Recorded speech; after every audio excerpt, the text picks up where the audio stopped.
रसखान जो हमारे गोकुल में जिनकी समाधि बनी है श्री कृष्ण भक्त, वो हमारे ताज बेगम जो वृंदावन में आकर के भगवान का दर्शन करके भूल गई कि मक्का मदीना जाना है, वो हमारी। भाजपा को नहीं माना जा रहा है, पाकिस्तान जनता पार्टी। भाजपा भारतीय जनता पार्टी, भारत की जनता की पार्टी है। इन लोगों ने राम भगवान के ऊपर अमर्यादित टिप्पणियां की हैं। ये वही लोग हैं जो भारत के विरुद्ध में टिप्पणियां करते रहे हैं। तो शंकराचार्य भारत के लिए धर्म पीठाधीश्वर है। आदि भगवान शंकराचार्य ने सनातन संस्कृति और वैदिक धर्म की पुनर्स्थापना के लिए 4 पीठों की स्थापना की, पूरे भारत का भ्रमण किया।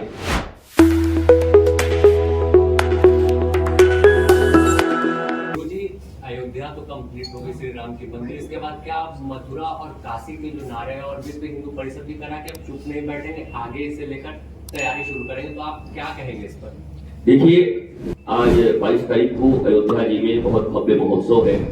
दीपोत्सव मना लेते हैं और आपको तो पता ही हनुमान जी का एक चरित्र है जिसमें लिखा हुआ है कि राम काज करिबे को आतुर। आतुर मतलब होता है क्रेजी इंग्लिश में। तो हनुमान जी सदा क्रेजी रहते हैं कि राम काज करते जाएं। तो राम जी के जो काज होंगे वो हनुमान जी के भक्त करते रहेंगे, आगे होता रहेगा। मैं स्वयं मथुरा से आता हूँ और हमारी क्या भारतवर्ष की इच्छा है कि अभी भी आपको कहा वेटिकन सिटी हो या मक्का हो या ये हो, तो सब जानते हैं कि कृष्ण से जुड़ा हुआ है, कृष्ण से जुड़ी हुई जगह है। और भारतीय लोगों में कोई बहुत ज्यादा विवाद है नहीं। बाबर को कोई अपना आइडियल माने तो उसकी बुद्धि पर थोड़ा लज्जा भी आता है और लगता है बुद्धि कहीं खत्म हो गई है। अरे वीर अब्दुल हमीद जिन्होंने पाकिस्तान के खिलाफ युद्ध में टैंक से पाकिस्तान के बैंड बजा दिए, वो हमारे पूर्वज हो सकते हैं, उनको आप मानो। है missile man APJ Abdul Kalam Azad, उनको मानो। मौलाना अबुल कलाम आजाद जो शिक्षा मंत्री, उनको मानो। रसखान जो हमारे गोकुल में जिनकी समाधि बनी है श्री कृष्ण भक्त, वो हमारे। ताज बेगम जो वृंदावन में आकर के भगवान का दर्शन करके भूल गई कि मक्का मदीना जाना है, वो हमारी। तो ऐसे लाखों लोग हैं जिनके बारे में हम ये कह सकते हैं इनका तन मन प्राण भारतीय है और सनातनी है। ये बाहर से आए लुटेरों की बात क्या करें? लुटेरे कैसे किसी के पूर्वज हो सकते? लुटेरे कैसे किसी के बाप दादा हो सकते? आपके यहां आपके घर को आके कोई लूट और कुछ वर्षों के बाद आपकी चेतना जगे तो आप क्षमा कर पाओगे कि पुनः अपने उस गौरव को स्थापित करोगे? ये बात भारतीय समझ चुके, भारत के लोग समझ चुके। आक्रांताओं ने तोड़े थे और भारत पुनः उसको स्थापित कर रहा है। इसमें भारत के लोगों के बीच में कहां वैमनस्यता है? हम भारतीय हैं, हम सनातनी हैं, 145 करोड़, कहां उसमें वैमनस्यता है? इसलिए हिंदू के चश्मे से या मुसलमान के चश्मे से या सिख और ईसाई के चश्मे से देखने की जरूरत नहीं है। ये पंथ है, उनकी पूजा पद्धति अलग होगी, डीएनए एक ही है, पूर्वज एक ही है। राम भारत की आत्मा है और अयोध्या राम से ही रिकॉग्नाइज की जाती है। अयोध्या और किस अयोध्या नाम आते ही अच्छा राम लड़ा, मथुरा याद आते अच्छा कृष्ण जी, वृंदावन तो वहां भी बनेगा और काशी में भी बनेगा। महाराज जी के चरणों में सादर प्रणाम। महाराज जी, एक सवाल है कि जिस तरह से ये बयानबाजी हो रहा है तो कहीं ना कहीं धर्म में राजनीति आ रहा है, राजनीति से धर्म का लोप हो रहा है, ये देखने को मिल रहा है। जिस तरह से अगर कोई धर्म के अगर बात करें, सनातन की अगर बात करें तो सीधे सीधे उसे भाजपाई माना जाता है। तो ये कहाँ तक उचित है? क्योंकि इससे धर्म की भी हानि हो रही है और राजनीति में तो हानि है ही, जिस तरह से विभेद किया जा रहा है। सीधा जवाब यह है कि कम से कम भाजपा तो नहीं माना जा रहा है, पाकिस्तान जनता पार्टी। भाजपा भारतीय जनता पार्टी, भारत की जनता की पार्टी है, मान सकते हैं। इसमें कौन सी तकलीफ है? भारत के संविधान के तहत पंजीकृत किसी भी दल की दल को मैं खारिज नहीं करता, क्योंकि उस संविधान के तहत उसका पंजीयन हुआ है, वो चुनाव लड़ते हैं। तो भारत में जितने भी पार्टियां हैं वो सब अपने अपने मत रखते हैं और जनता को जिस मत के साथ अपनत्व फीलिंग होती है वो उनके साथ जुड़ जाती है। हमको भी एजेंट कहते हैं, ये आगे भाजपाई एजेंट, हमको भी कहते हैं सरकारी एजेंट, सरकारी भोपू। अब उनको ये पता नहीं कि एजेंट सबका अर्थ होता है संवाहक हिंदी में। अब अंग्रेजों के गुलाम है और हिंदी उनको ना आती, न उनके 5 पीढ़ी के आगे के लोगों को आती हिंदी ठीक से, न उनको संस्कृत आता है। ये अनपढ़ और गंवार लोग इनको कहते हैं। अनपढ़ का अर्थ होता है जो केवल लिटरेट है पर एजुकेटेड नहीं, दे आर अनपढ़। गंवार उसको कहते हैं जो मानव जन्म लेकर के भी अपने जन्म को सार्थक नहीं कर पा रहा है, गंवा रहा है अपनी जिंदगी को, वो गंवार है। तो अनपढ़ और गंवारों से आप क्या बात करेंगे? दूसरी बात यह है हम एजेंट हैं। एजेंट का अर्थ होता है संवाहक। हनुमान जी के पिताजी का नाम है पवन पुत्र है।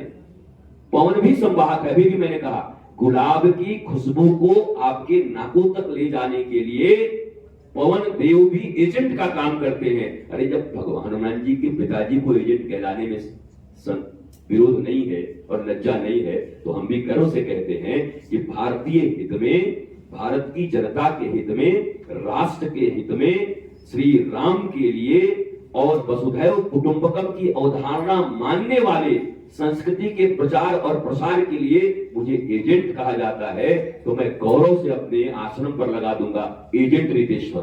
पर किस चीज की एजेंसी है वो आप समझो कि मैं धर्म फैलाने का, राष्ट्रवाद, प्रेम, आनंद, शांति, stress free life, mental disorders से जो पूरा का पूरा भारत 74% डिजीज का रूप ले चुका है, उसको दूर करने के लिए हमारे पुराने शास्त्रों में क्या लिखे हैं, नवीन विद्या क्या है, उसके लिए मैं सदा एजेंसी लेकर के बैठा हूं।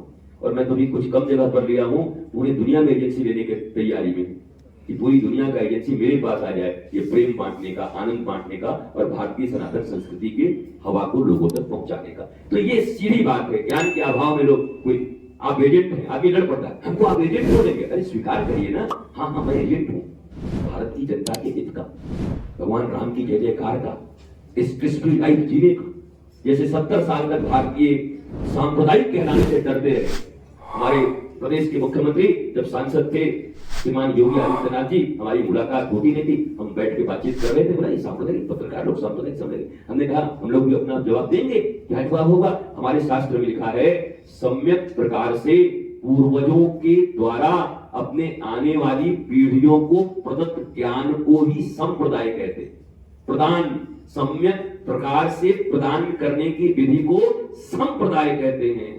तो जो जानता ही नहीं, जो A for apple, B for bat, C for cat पहन करके अपने आप को जेंटलमैन समझ रहा है, जिसको संस्कृत का नॉलेज नहीं है, जिसको हिंदी का नॉलेज नहीं है, जिसको नागपुरी का नॉलेज नहीं है, छोटा नागपुर का, जो अपनी लोकल लैंग्वेज को नहीं जानता, भारत की लैंग्वेज को नहीं जानता, उन लोगों से क्या बात करोगे? अभी देश के कई प्रमुख नेताओं ने भगवान राम के विरुद्ध, तुलसीदास के विरुद्ध, रामचरितमानस के विरुद्ध अपने बयान दिए हैं। उस पर क्या कहना? नाम आपको भी पता है, स्टालिन से लेकर मौर्य तक सारे लोग हैं, अखिलेश जी से लेकर। और दूसरा प्रश्न है कि जो शंकराचार्यों की नाराजगी है, या नाराजगी अगर नागरिक है तो उनकी सहभागिता नहीं है, तो कहीं ना कहीं ये भी एक प्रश्न चिन्ह खड़ा कर रहा है। क्या आप कहेंगे? पहला प्रश्न है कि जिन लोगों ने राम भगवान के ऊपर अमर्यादित टिप्पणियां की हैं, ये वही लोग हैं जो भारत के विरुद्ध भी टिप्पणियां करते रहे हैं। भारत माता कहने से इनको गुरु रहता है। ये विध्वंसक लोगों की जय जयकार करते हैं और भारतीयता की बात आती है तो ये पाखंड के नाम पर और अभिव्यक्ति की स्वतंत्रता के नाम पर कुछ भी बोलने लगते, जिससे देश तोड़ने का धारा भी इन पर लग जाए। अगर संविधान मजबूत रहे और तो इनमें धारा लग सकती। अब दूसरा में तो शंकराचार्य भारत के लिए धर्म पीठाधीश्वर हैं। आर्य भगवान शंकराचार्य ने सनातन संस्कृति और वैदिक धर्म की पुनर्स्थापना के लिए 4 पीठों की स्थापना की, पूरे भारत का भ्रमण किया और उस पीठ पर बैठे हुए कोई भी धर्माचार्य की आलोचना या उनके संबंध में एक शब्द भी कुछ कहना मेरे अधिकार क्षेत्र के बाहर है। और मुझे ऐसा लगता है कि उन्होंने धर्म सम्मत बातें कही हैं, वो धर्म शास्त्र के अनुसार कह रहे हैं। पर एक बात अवश्य आपको समझना चाहिए जीवन में कि धर्म की परिभाषा कैसी है। धर्म की जो मौलिक परिभाषा है, न्याय, सत्य, धर्म, प्रेम, करुणा, क्षमा, धृति इत्यादि जितने भी हैं, वो तब भी थे, सतयुग में, त्रेता में, द्वापर में, कलयुग में और आगे भी रहेंगे। परंतु भौतिक रूप से युग धर्म बदलता रहता है। भगवान श्री कृष्ण ने जब महाभारत के युद्ध करवाए धर्म की स्थापना के लिए, तो उस समय रथ चला करता था। मुझे पता है आज अगर पुनः ऐसा कुछ हुआ और भगवान श्री कृष्ण उसी रूप में आए तो रथ लेकर के राफेल लेकर के जाएंगे अर्जुन के साथ, क्योंकि ये भौतिक परिवर्तन है और उस भौतिक परिवर्तन को वो भी स्वीकार करेंगे।